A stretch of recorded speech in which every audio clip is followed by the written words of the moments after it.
Okay guys, off to another one. So, we have our SKF bearings. I labeled what they were in my last post. So we're going to get to, well that came off easy. I was going to show you guys my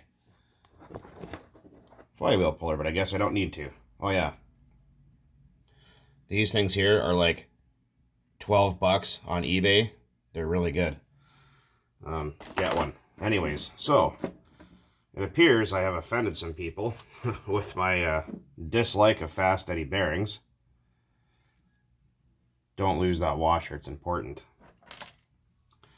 Just like the washer I lost the other day, which you guys pointed out, which was actually on the floor and stuck to the bottom of my foot. Anyways, so it appears that I have offended some people with my dislike of fast steady bearings. Why do I dislike them? Okay, well, I'll explain. So, a couple of times I have had them explode in my engines. Everyone goes, well, it's a Traxxas engine, what do you expect? Well, it's not necessarily that reason. I've had them blow up in my Dynamite 19 is what took it out after replacing the bearings because the starter shaft failed and it polluted the bearings with a bunch of material. So I decided, okay, well, I have a set of these things laying around, might as well huck them in there. How bad can they be, right? I've used them before. And shortly after that, about 20 minutes into my run, they let go and flung all the balls through the engine and took the engine out. I had the same thing happen with my Magnum XL91 4-stroke. Also, by the way, these pull starters, there's no retainer clip. So you use a knife or, a screwdriver. Kind of do that. See? Because if you don't, that can pop out of there and go twang and fly all over the freaking place and piss you off. Anyway. So, that's one of the reasons why I've had them let go in my 3.3s. And the 19, the Magnum XL91, a few other engines. And that's just not freaking good, man. It's just, they're not, like I've had them last, then I've had them not last. So, it's, how can you trust a product like that, right? Each their own. If you like them and they're working good for you, then run them. I'm not telling you not to run them. Just, if you don't like it, then don't do it, right? But, a lot of people had a absolute freaking shit show and a half about it. All right. This is also the engine with a handmade connecting rod in it, which I'm sure some of you guys that are new to my channel have never seen before. This engine has ran gallons with that connecting rod in it. I made it, I don't know. Some of you guys that have been around for a while have seen those videos probably a couple of years back. Maybe 3 years ago. I don't know. And, yeah. The old Pro 15, man. I've been nothing but mean to this engine since I've had it. It's just taken everything I can throw at it. So I think it's time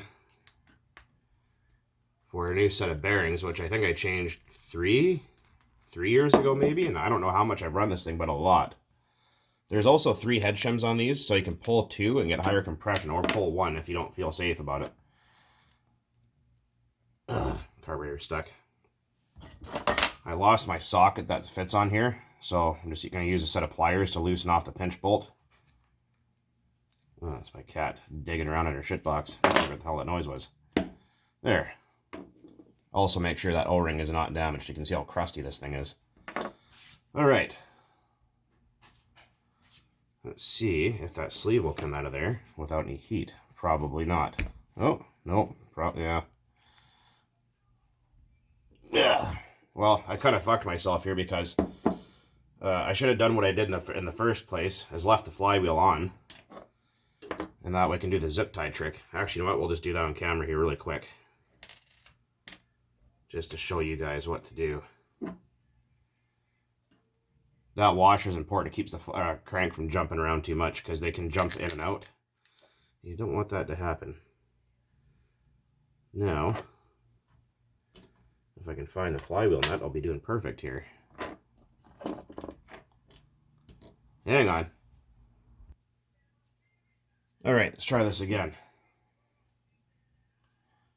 So I've had a guy reach out to me on Facebook today. See? Pops the sleeve up, no problem. Sometimes you got to heat them up a little bit, sometimes not. But anyways, I had a fellow reach out to me there, and he goes, hey man, he goes, are you the Bug 404 from YouTube? And I said, sure am. I said, what can I do you for? And he goes, well, that's not going to come out of there. Don't do what I'm doing, okay? Warm it up. Yeah, it's stuck in there. Hang on a second here. Maybe I can grab it with a paper towel. Anyway, so he's like, hey man, are you making... There we go. Just had to pull on it. It's kind of varnished, as you can see. Are you making connecting rods? And I says, no, I'm not, actually. It turned into a shit show. Reason being is I had some laser cut, but there's so much porosity and everything was egg-shaped, and it just didn't work. So no, I'm not making connecting rods for 3.3s or 2.5s. I would love to, but it's not worth it for me currently. I'll get you guys a close-up on that connecting rod there in a minute. 8mm, by the way.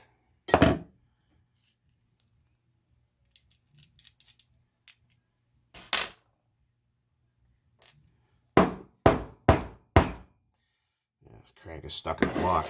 That's normal when that happens. There you go. Give it a good smack and it'll come out of there. There. Crankshaft removed. Doesn't look too bad. It already had that staining on it from before. Alright, let's have a look at that connecting rod here. So that is the connecting rod. Right there. A little cattywampus looking, but I might clean that up before I put it back in. I don't know yet. But that's it. That's the one I made out of 7075 T6 aluminum. And let's have a little look-see here. No play at all.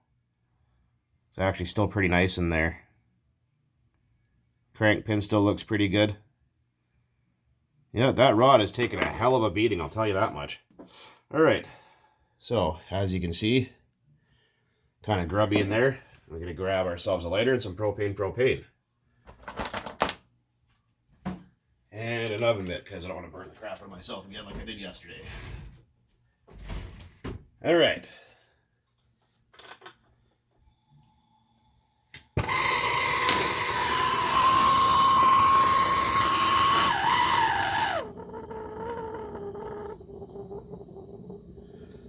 Give this guy a little bit of heat. Yeah, this engine has seen a whole lot of beating. Someone's like, oh yeah, connecting rod, that ain't gonna last. Oh, you changed it after the video. No, I didn't change it. It's still the same one. I think one of these 3.3s off to the side here has a homemade connecting rod in it too. And you guys have seen that run on camera before. Didn't run it in any cars or trucks because the piston and sleeve was so worn out that it would lose compression when it got hot and wouldn't run after that.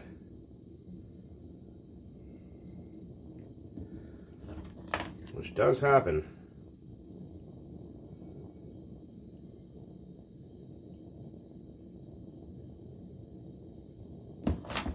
That should be hot enough probably. Oop, almost lit my paper towel roll on fire there. There's one. Don't be an idiot. Don't grab it with your fingers because it's going to be hot. I have a habit of doing that. Oh yeah, it's fine. Go grab it if I can burn the shit out of myself. A little more heat right in the front. That should be good. That should be grand. There we go. Yeah, you can see it's all kind of crappy in there. So what we're going to do is let that cool off for a while, then I'm going to throw that in the sink. We're going to give it a scrubbing. Can I save the exhaust gasket? Oh, no, I can't. Well, that's okay. I can always make another one. That's going to get all destroyed in the sink anyway. Alright. Cleanup time. Oh, not turn the torch off. My hands are cold anyway. Alright, we're going to grab ourselves a scrubber. This one is specifically used just for cleaning engine stuff. So don't use ones you'd use for food preparation, obviously. As if I'd have to well, fuck, I forgot Q-tips. Hang on, I'll be right back here. Ugh, so unorganized today. Okay. crusty. Yeah. Time to uncrusty the crusty. Now, like I said, these little Pro 15s are pretty freaking resilient for what I've put them through over the years. They will take one hell of a beating, I'll tell you that. I don't think that TRX has actually made these. I think they made them from somebody else because there's supposed to be a sticker that says TRX on it, but I have no idea. I know that the early 15s look different than the later models, which this one is. You get all that junk off the outside, because you get all that varnish off, because that stuff acts like an insulator and holds heat in your block, and you don't want to do that. And discoloration and all that.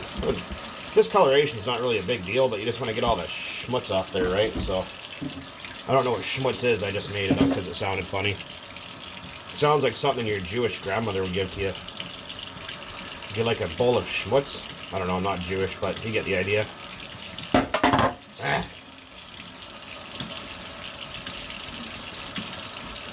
Like I said, brass brush. And if you want to make your engine look really shiny, get yourself some SOS pads. It's like a Brillo pad kind of deal. And SOS pad your engine, it'll make it all look really nice and shiny if you want to do that. I think I showed that in that Mach 26 video I did a couple of years ago. Yeah, I know, a lot of people, like I said, they got all offended about me not liking fast steady bake. Well, you said to run those. Well, yeah, I did 5 years ago. When I thought they were good, when they were good, until they went to dog shit and started blowing up inside my engines. So, yeah, sorry to anybody out there, but things do change.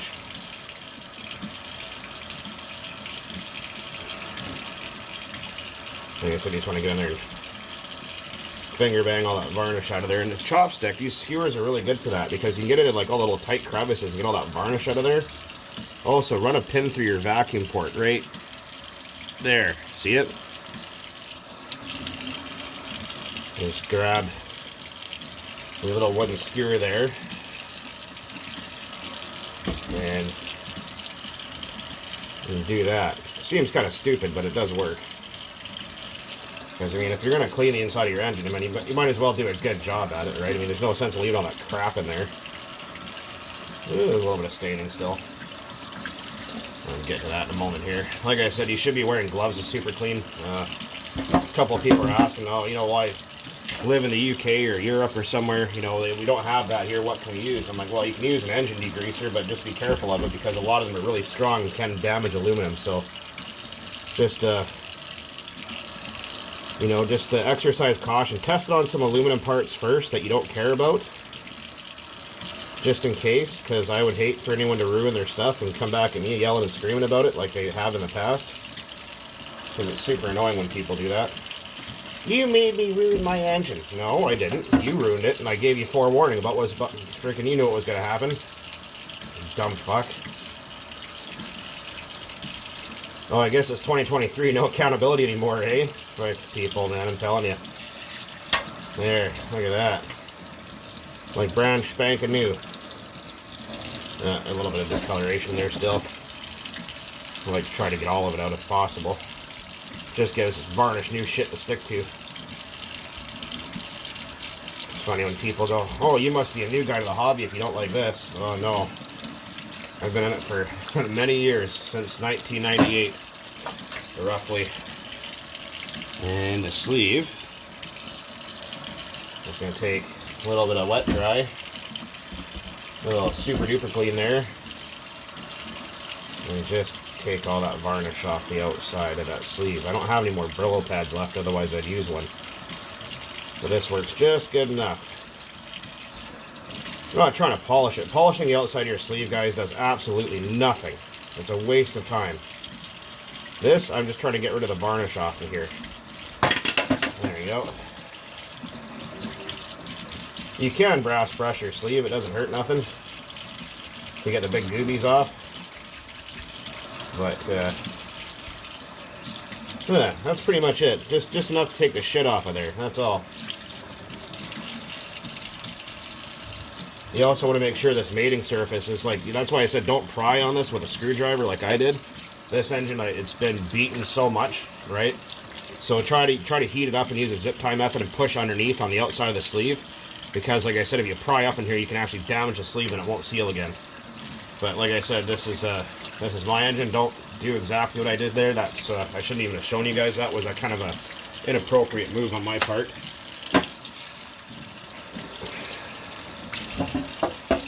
Give her one last scrub down here. Get rid of all that varnish. See, doesn't that look better? Like brand new even. Well, I mean, there's some in the exhaust port that's a little bit stained, but I mean, whatever. And that's not going to affect anything. So I know people that'll sit here for hours and hours and hours and, you know, detail the engine, which is a little extreme, but I mean, I suppose if you really want to, sure, you go ahead, but I just want to get all the shit off around where all the screws and stuff go. And all that fun stuff.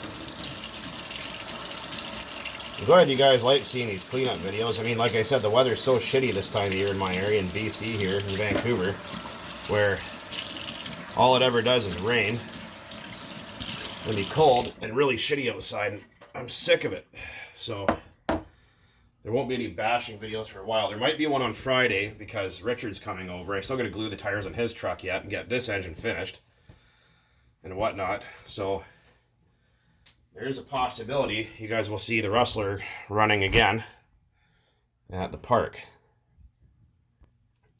Okay, so what we're going to do here next is we're going to throw all that stuff out of the way. I'm going to clean up the crank too the same way. I'm just going to take that brass brush to it and just clean up all the junk on there and clean the inside of it out with Q-tips, like how I showed you guys in the 3.3 video. So we're going to follow the exact same procedures there and do that, because you should always clean your crank. I just thought maybe you guys didn't want to sit there and watch me clean every single freaking engine on video and get bored to tears watching it, so thought I'd save you guys the frustration on that. There you go. So many steel parts, they all start to look the same, so I lose track of what's going on sometimes.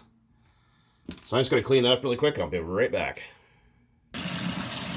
Even though this engine gets frequently run, remember, always clean your crank. Always clean the inside of it, because there's all sorts of shit that gets stuck in there. Clean it really good. There's nothing worse than a dirty crank.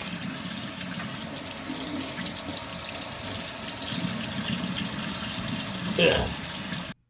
Okay, back at it here. So, I'm just going to take some, I'm starting to run low here, shit. There we go. Some spray lubricant, doesn't matter what kind you got. And you can even use everyone's favorite libation, WD-40. And do that. That's just to keep the water off the crank, because it is tool steel, right, and they will rust. And that's the last thing you want is a rusty crank. It's like when you think it's a good deal down at the lot. When your heart started to sink after you realized you have an itchy crank. That's never a good thing. There's a song about that, actually. The guy said, my heart began to sink, or I can't remember how it goes anyways. My heart sank as I felt an itch on my crank. It's one of those drunken Newfoundlander things. If you never heard about it, it's pretty funny. I'm just going to pin out these seals.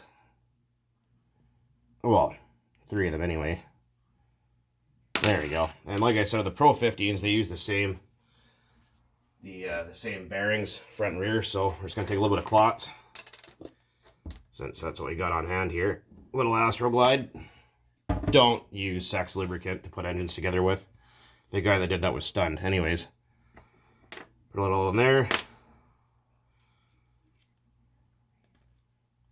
Like so. Oh man, this stuff smells so damn good too. Alright, we're going to put this guy on with the seal facing inwards, because what we're going to do is use the crank as an installation tool. Drop the front one first, then the rear one. We're going to go throw that in the freezer. Some people say, oh, you got to leave the crank there overnight. Well, it's just a little crank. I mean, it can only get so hard. Or so cold, rather. you know, it's a little piece of steel. It only takes about 15 minutes to freeze. So if someone tells you need to leave it in there for hours, you're a freaking idiot. Anyways, guys, back in a flash. Also, this is a good time to inspect that seal here. Right there. And clean all the shit off your carburetor. Make sure that big piece of rubber on there isn't hardened and falling apart either. There we go. Carb all cleaned. So what I did is I just took myself some non-chlorinated brake parts cleaner, took it out back there and just sprayed the hell out of it. I took my little brass brush and just kind of got into all the little nooks and crannies, blow some through the high-speed needle. All the way, I just cleaned that recently. And make sure all your movement is good. Take a Q-tip in there.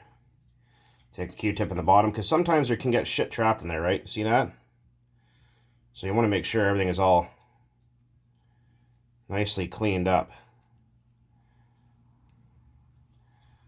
There we go. This is a SH18 carburetor, actually. We're going to take a little bit of our spray lubricant. A little bit in there. Just to make sure that throttle barrel moves nice and easy. There we go. Like brand new. So anyways, if you guys can track down these Megatech M16 carburetors or SH18 carburetors, exactly the same. These on a Pro 15 are freaking awesome. These carburetors really rock. The Venturi's a better shape. They flow better. They tune really nice. They're super stable. Even when they get hot. I don't like the factory Pro 15 carburetors. I find them to be kind of junky and just not really well made. These right here are freaking the cock for dolly for sure if you can get your hands on one.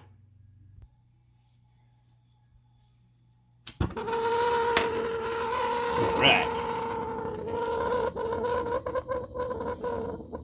Yeah, these turbo torches, they make a funny sound, but crank's still in the freezer behind me, so we're just going to get this guy a little bit of preheated here.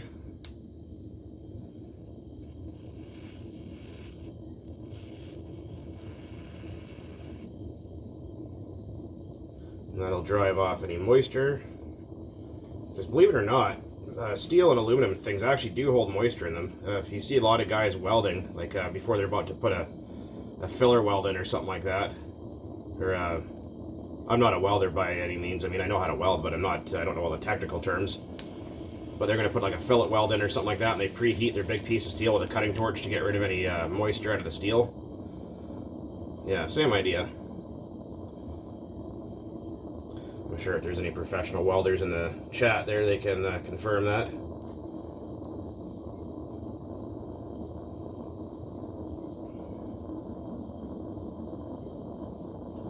Like I said, if you don't feel comfortable doing this, I mean, by all means, use a freaking heat gun, right? So, we'll probably be warm enough there. Oh, almost caught that torch to the side of the head. That would have been awesome. Nothing quite like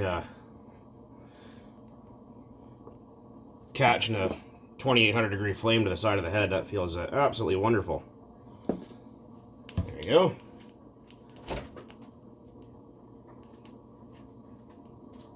And we're going to go in with our front bearing first. Like that. And in with the... Oops, fuck. Shit.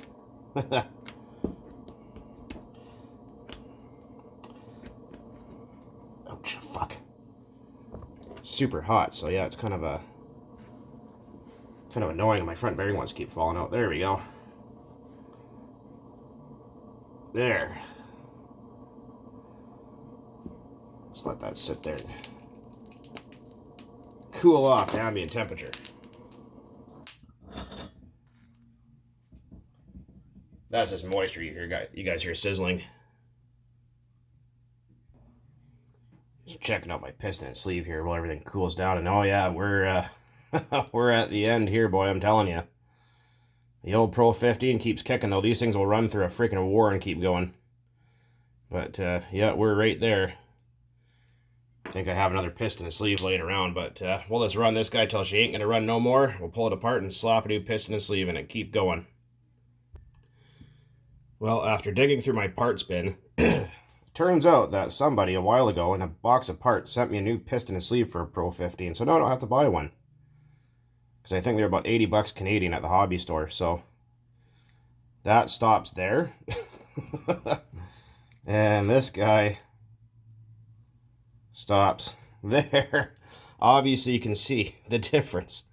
It should be stopping probably, oh, I don't know, about there roughly. But yeah, I mean, this engine's got, I got that engine for free from Jake at Island Hobbies in Oregon, 5 years ago, I think, probably now. And that engine was used then, and I've done nothing besides beat the piss out of this engine, and it's just taken everything. It's taken running on gasoline, brake clean, for anything that you can name that's flammable mixed with oil, it's run on it. And including a couple of overheats to like 400 degrees, and the piece of shit won't die. Good old Pro 15, man. This thing deserves a medal after all it's been through. Okay, guys, we're back at it here. So, put a little bit of oil in those bearings on that crank. Back together. All right. Let's get our extremely worn out piston here. And get a little bit of lubrication on there. And throw some up in that wrist pin area.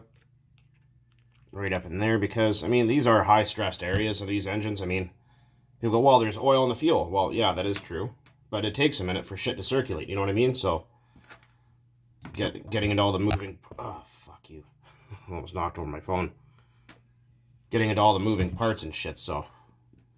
We did put a witness mark on this side. Nope, this side of the rod, there's a scratch, so we know that side faces out.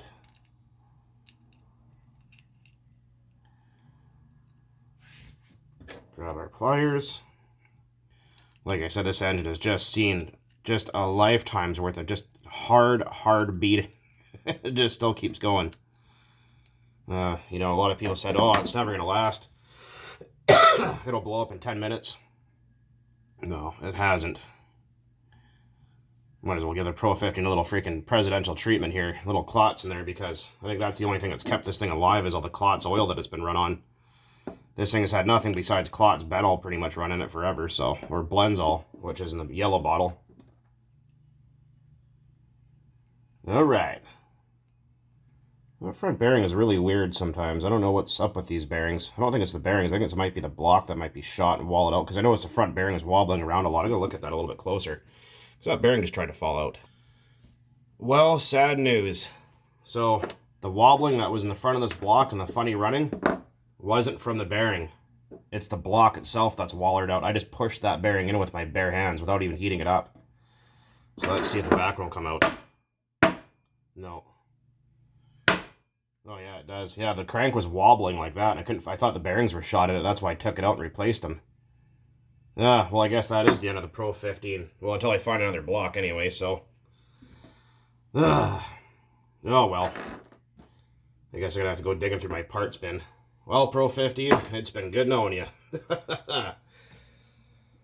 Oh boy, that's not good. Yeah, because those shouldn't just come out like that, so. Yeah, that's not good. And the block isn't hot or anything, so that's, so I couldn't figure it out, because I noticed, like, when I grabbed the flywheel, the crank was wobbling like this. I thought, man, those bearings must be shot.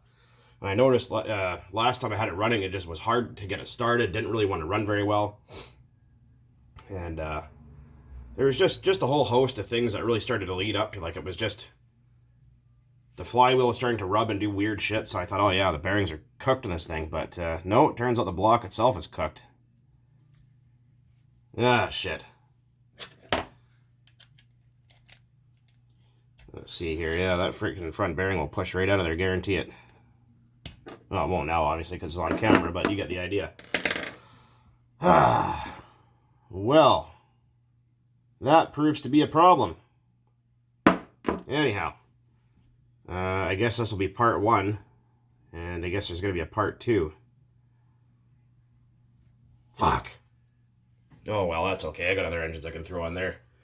I think I got another Pro 15. Oh, it's going to need to be broken in. I want to continue running this one, though. Shit. Okay, yeah, I'm going to make a part 2 to this. Also, there's a guy that I want you guys to check out. Awesome dude. He donated a bunch of stuff to me the other day. And, yeah, I thought there was an issue that was going on. I couldn't figure out what the hell was happening, though. He donated a radio, a bunch of Savage shocks, and some tires. And it's HPI'd, Savaged.